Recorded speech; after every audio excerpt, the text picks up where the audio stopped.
All right, moving on to Kobe and Gianna Bryant. I don't know if you heard about this, but Vanessa and a bunch of politicians are now championing a new bill called the Kobe and Gianna Helicopter Safety Act, which would require helicopters that carry 6 or more passengers to include a bunch of safety equipment on the flight that, items that weren't included on Kobe's flight that ultimately, what happened there.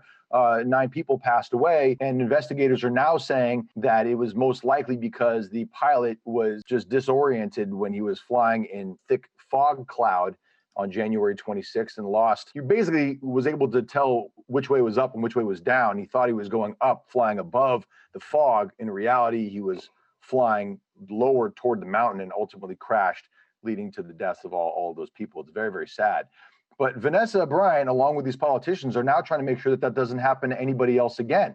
They have, here it is, the Kobe and Gianna Helicopter Safety Act, which basically requires choppers that carry more than 6 people to carry a terrain awareness and warning system, a flight data recorder, and a cockpit voice recorder, in the hopes that these pieces of equipment can help pilots like the one who was piloting Kobe's helicopter in case something similar happens to anybody else, where they won't make the same mistake. Now, Vanessa Bryant has commented on this and said, quote, "I believe that these safety measures will save many lives." She is honored that they've named the bill after Kobe and Gianna. But of course now, it's just a bill right now. It still has other stages before it gets enacted into law, right, Babcock? Right. This still has to be voted on, and hopefully there's a lot of momentum behind this. Obviously, Kobe was a beloved figure, clearly. So there is some momentum here. It just frankly, it kind of sucks.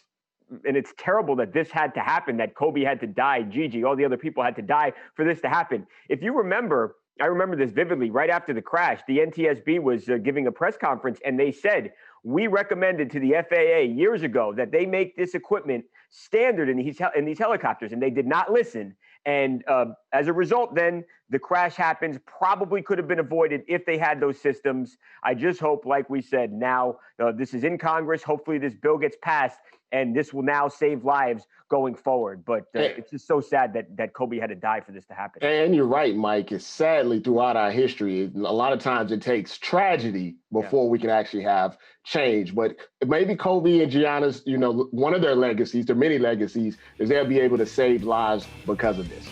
Yeah. So look, we'll keep you updated as the story continues. Keep it right here.